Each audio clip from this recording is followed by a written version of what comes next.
les amis, bienvenue sur Autoracing TV.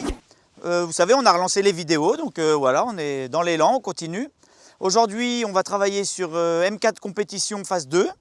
Au programme, augmentation de la puissance, échappement, enfin on va vous faire découvrir tout ça.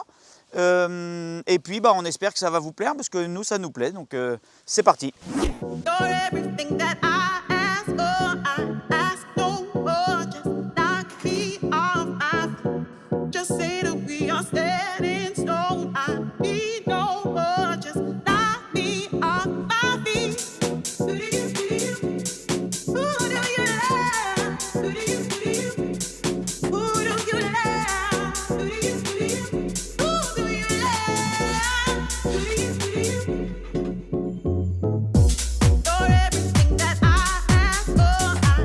Alors sur cette M4 G82 compétition, on va installer un slip-on Akrapovic qu'on pouvait voir ici. L'intérêt, l'avantage de cette ligne titane, c'est qu'on gagne 8 kg par rapport à la version d'origine, une dizaine de chevaux et environ 13,9 Nm de couple. On a une innovation technologique avec un déflecteur acoustique qui va permettre de renvoyer du son vers l'habitacle et du vrai son, pas un son de haut-parleur. Avec l'amélioration du son qui va être considérable, toujours en restant homologué, on peut noter aussi des canules en titane et carbone avec un nouveau design octogonal qui reprend le style spécifique à la BMW G82 qui s'adapte vraiment parfaitement bien aux diffuseurs d'origine. On reprend le système de fonctionnement d'origine BMW pour la gestion des valves qui sera modulé par ce boîtier Akrapovic qui vient se prendre sur le can. Donc pas de modification du faisceau, on vient juste rajouter ce branchement-là sur les valves d'origine qui se trouvent de part et d'autre de l'échappement. Trêve de bavardage, je vous propose maintenant d'aller écouter le son.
J'ai beau chercher, je vois rien du tout, c'est normal puisqu'on ne voit rien.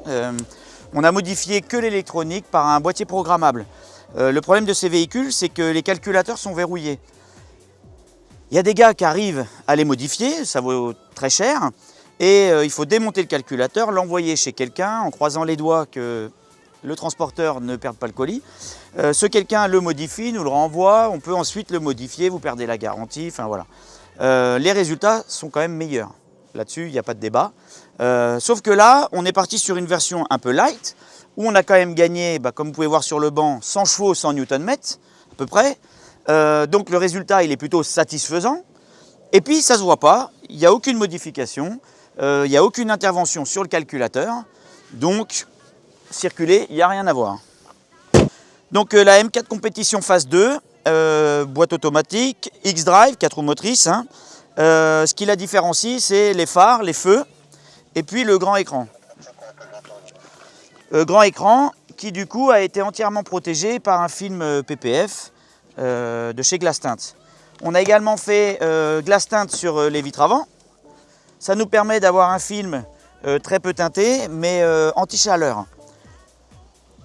Voilà, comme ça quand vous êtes derrière au volant en train de cruiser tranquillement à 130 km/h ou 300 en Allemagne, bah vous prenez pas la chaleur, ça sert à ça en fait. Donc on voit que c'est très peu teinté. C'est conforme, c'est homologué. C'est ma barbe que tu regardes? Ouais. Spéciale dédicace à Hamza, c'est mon coiffeur. En différence, on retrouve également les feux arrière qui sont ceux de la M4 CSL. Bon, et la cerise sur le gâteau, c'est bien sûr l'échappement Akrapovic qui a été monté sur le véhicule. C'est un échappement à valve qui est pilotable depuis le volant. Et bah regardez, c'est magnifique. Il n'y a rien à dire en fait. C'est magnifique. C'est en titane.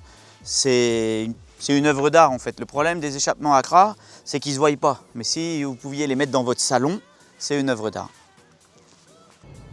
À un moment donné, on va essayer de parler d'argent.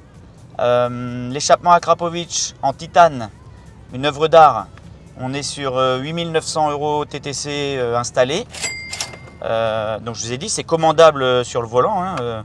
Là, si je passe en M1, ça reprend les fonctions d'origine. Et concernant l'augmentation de puissance, je vous disais, donc le boîtier programmable, on est à 1500 € TTC. Le boîtier, l'installation, le réglage, le passage au banc, la courbe, tout compris. Voilà. 1500 € et l'échappement, donc 8 900 €. Donc pour gagner 100 chevaux, une belle sonorité, un beau produit, on est dans quelque chose de qualitatif et je pense que le client va être plutôt satisfait. Ouais. Maintenant, on va essayer d'aller tester le 100 à 200. Bon les amis, donc comme on vous l'a dit, on va tester le 100 à 200 hein, puisque c'est ce qu'on aime, nous, accélérer tout droit. Je me suis mis en mode M1. Le mode M1, il est configuré en ESP Sport. Ça me suffit, je ne vais pas le mettre en off complet. On est en pneu hiver. C'est le seul petit bémol. Allez, on va faire donc notre 100 à 200. On est en... Donc j'ai mis M1. On est en ESP Sport. On est en contact avec la tour de contrôle, comme d'habitude. On a le Draghi qui est branché. Et moi, je voulais me mettre en 2 roues motrices uniquement. Et là, on est tout bien configuré pour faire le meilleur chrono possible du 100 à 200. On va rester en manuel. Ce qu'on va faire, c'est qu'on va aller là-bas, on va le faire dans ce sens-là.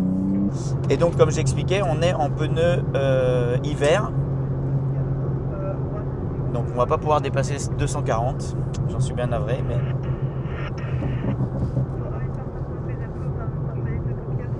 Mais bon, c'est pas grave. Allez, on a le Draghi. Hein.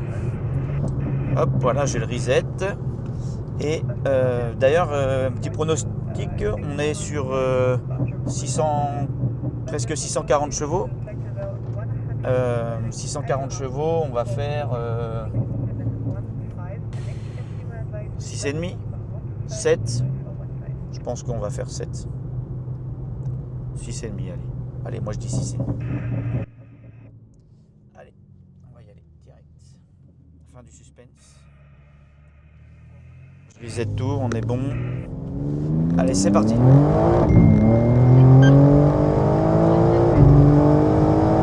Voyons la motricité.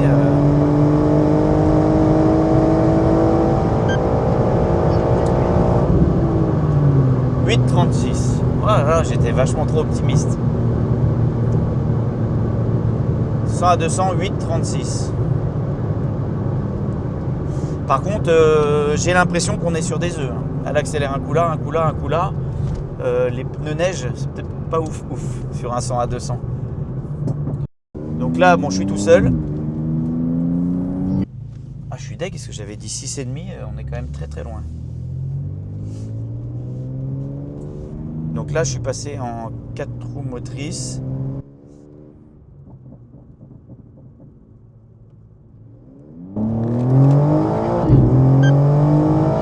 La motricité est quand même beaucoup mieux en 4 roues motrices sport. Hein. Bah oui. Ah, 7,11.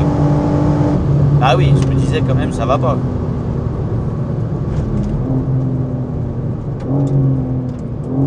Au freinage, ça a un petit peu bougé les caméras.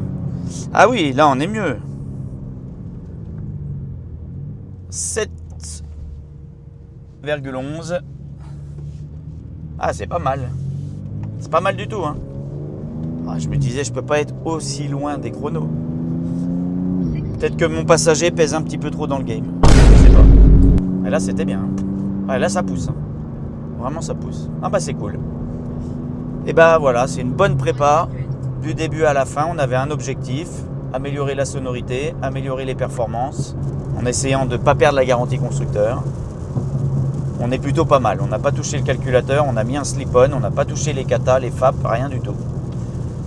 Allez les amis, ça y est, fin de la vidéo.